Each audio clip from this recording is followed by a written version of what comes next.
Good morning from Panhandle Outdoors, America's only daily outdoor TV show. Your source for fishing, hunting, and information for folks who enjoy the great outdoors. Now sit back, relax. It's Panhandle Outdoors. Good morning. Welcome to Panhandle Outdoors. I'm Bill Allen, sitting in for Winston Chester today. Unlike usual, we have an extra special guest today, which we'll get to in just a little bit. Today is Wednesday, December the 13th, and we'll take a look at the tides today, or the weather today, I'm sorry. We're going to have a high of 64 with a low of 47. It's going to be cloudy, overcast most of the day with a northeast wind at 10 to 15, and you can bet it's going to be stronger than that. Now, the good news is on the high tide is at 9:11 p.m. and the low at 7:58 a.m. and we're looking at a water temperature right now of about 64 degrees. But today is listed as a high activity day for the fish, with the absolute peak time for those of you who can at lunchtime. It's 11:20 a.m. to 1:21 p.m. But again, all day is listed as a high activity day. So if you can get out today, now's the time to do it. Looking at the river readings, Apalachicola at Bluntstown at 3.4 feet and level. It's very low, a lot of things sticking up, and we'll talk about that more later. It's a great time to be down there. You kind of work the tides. You got to find some moving water, but everybody's catching fish, from shellcracker to catfish, even bass down on the lower end. I say even bass. There's a lot of bass caught down there. But Choctawhatchee at Caryville is 9.4, and of course that's affected by local rain, and that's peaking right now, so it's gonna start to fall off towards the weekend, which makes that very attractive the later in the week. So that's a look at our weather and the situation there. We're going to take this quick break and be right back.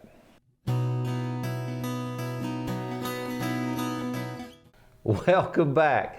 As you can see, I have seriously upgraded my guests from Bill and Greg, which is not hard to do, but in this case, I exceeded that a lot. This is my much better half, Donna, that you've heard about a lot and seen the scalloping pictures and everything else, and she gracefully agreed to come in and help me out this morning. And we've got a couple of things to talk about. One, we had another very successful catfishing trip. And then also there's a deer story in here that Donna was very involved with. So how are you doing this morning, baby?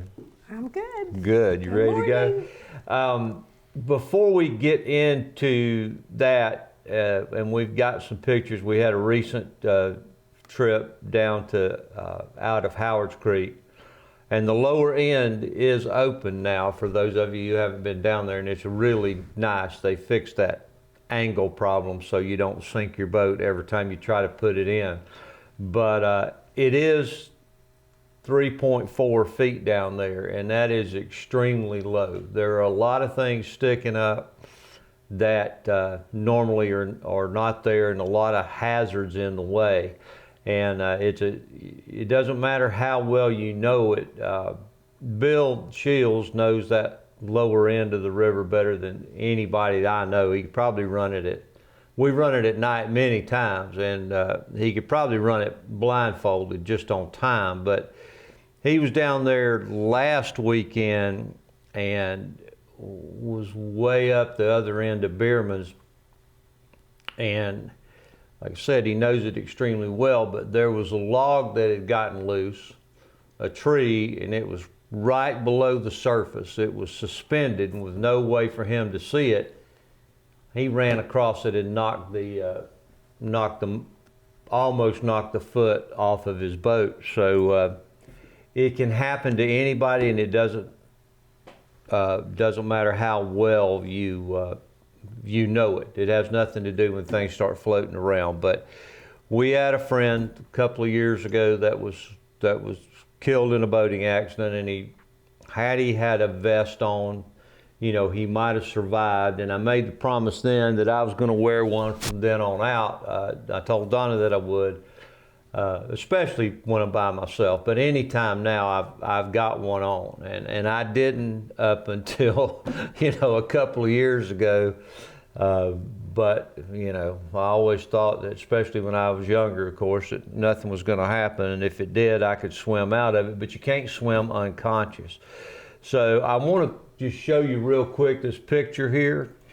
Jeff's going to pull up, and that's either coming back or going to our trip. But you can see we're both wearing these automatic inflatable vests. So I'm not just telling you, I'm showing you that we wear them, and wear them when I'm running. They don't get in the way. They're comfortable. They're easy to wear, and so, you know, I'd encourage everybody at any time, but especially now that it's so low. So Jeff, let's start this off by, we got a couple of videos, then I've got some pictures. We're going to talk about our catfishing adventure, and then also about a pretty neat deer adventure that Donna kind of saved the day on. So can we show these, Jeff? We got time right now? All right. My, What we got here, baby? that's a big one. Oh my goodness. Oh my gosh, Bill. Keep it tight. He's huge. Keep it tight, baby. He's trying to. Keep your rod up. Keep your rod up. What is going on there? Keep your rod Wow. up. It's a big sucker. Oh my gosh. Oh my gosh, he's big. He's got to be huge. If it's a little sucker that's fighting me, oh wow. That ain't It's a a little one, big I one. promise you. Oh, how far did you cast that? Oh. Wow, I'm telling you, I can't. Come on. That's a big one. How far did you have that out, Bill? Is it even going in? Hold on. Oh, Lord. Oh, look. Watch the photo. Just take There we go. There we go. Just take a photo. There you go. That's what he catches. That's what You got one over there. It's not what I catch. You got one? All right, welcome back. I hope you enjoyed that, and you can see that we had a ball. That was your biggest catfish was. to date, and then of course becoming quickly the expert and showing the small fish that I catch, and I've been hearing about it ever since. So we got a lot of pictures and pretty good stories coming up. So let's take this break real quick, and we'll be right back.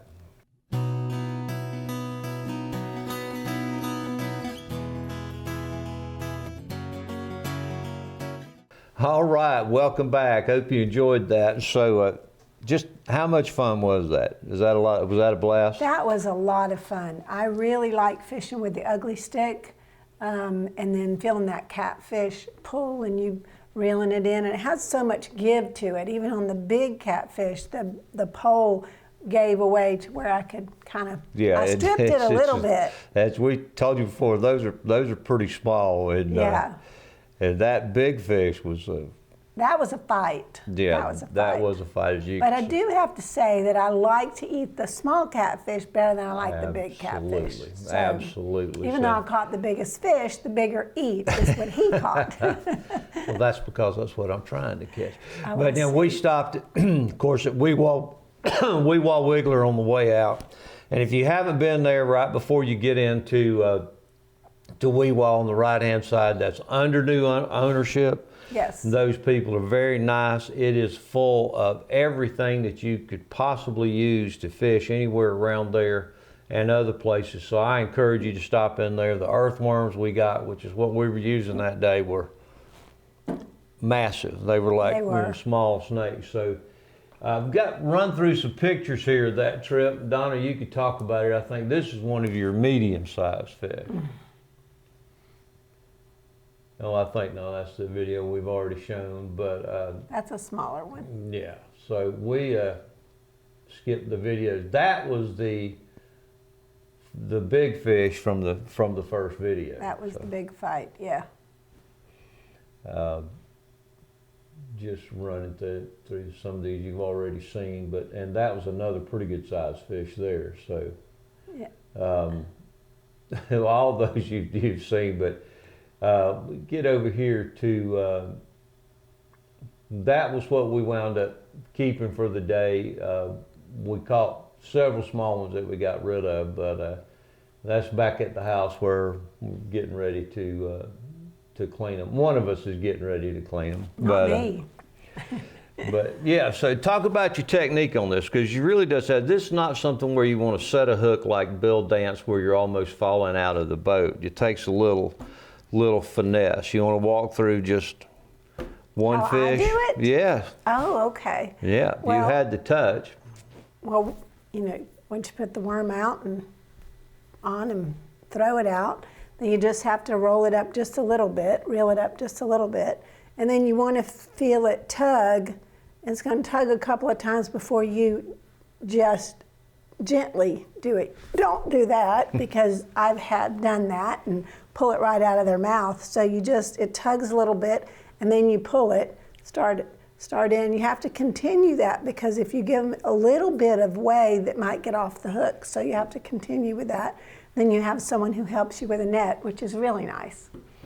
Yeah, well, that's on a fish like that. That's what we do, what anybody would do. But yeah, you mentioned, and I've told people before, fishing with these smaller ugly sticks that are very flexible, and these little bitty small reels. But now we're using Power Pro, and like a 2-pound diameter Power Pro. So with the weight and then a leader, but we started using the Power Pro for a leader a long time ago, because you're just using those little number 7 Aberdeen hooks, and if you get hung up, as you occasionally do, if you have the Power Pro for the leader and the Power Pro for your line, you can pull it, usually straighten out the hook, and you save a lot of tackle and a lot of lead that way. Even if you're using a monofilament line, you use the Power Pro as your leader, you're still gonna save a lot that way. But now one of the things with, especially on that big one, and you were struggling, didn't seem like you were making any headway for a while, is, which we didn't discuss too much, is because of that Power Pro, you can't have you can't have it locked down. You have to have a little bit of give, so you have to adjust that, but you just have to fight through it and wear him out some, keep it tight. Right. Yeah. That's what we were doing with the one that was so big, trying to wear him out a bit, but he was wearing me out. Yeah, that's a good fish. But we went 2 or 3 places, 2 or 3 regular haunts. We didn't have any moving water. We stayed 15 or 20 minutes, I think, and then we finally had to run north till we could a place I knew that there would be moving water. So you're casting down stream and making a rather long cast and letting it sit down. And like I said, it's just a little tug. You don't have the hit and runs like you do with a lot of other ones. So. Yeah. What's your favorite part about it? I think my favorite part about it is just the fight of getting the fish in. That's just a lot of fun. But I like that ugly stick is so small, it's so manageable, so that when you're casting for someone, my size, when you're casting, it doesn't seem overwhelming because of that. The ugly stick is, not very long. And so you can kind of cast it to where you want to put it, which is easier for me. So, yeah, well, yeah. And it was a beautiful day. It was a beautiful day. Yeah. And we caught all the fish in that one spot, basically. Yeah, we did. And like I said, a lot of the small ones we put back, but when we had enough for us to eat, and maybe a couple of times. So, at that point it was catch and release for the most part. But there's no point taking more than you need. You can freeze it, but you can run down there anytime and catch them. And this is a year-round thing. The last time we went was in the middle of the summer, and of course after early and late, you got to find some shade, and like we did that Yeah, it time, got we're able to hot. position it. So, but it's a lot of fun, and anybody can do it. The kids love to do it, and we didn't even take brim rods. We were strictly catfishing on That's that trip. right. Yeah, it was a So, lot of fun. It was a lot of fun. We had a good time. So we are going to, now we've got a deer adventure coming up. It's going to be your segment entirely. And No. now Donna's taking on another mantle besides scallop and catfish queen at this point. So I think you'll enjoy that and maybe find something that'll help you. So we're going to go ahead and take this break and pay a few bills. We'll be right back.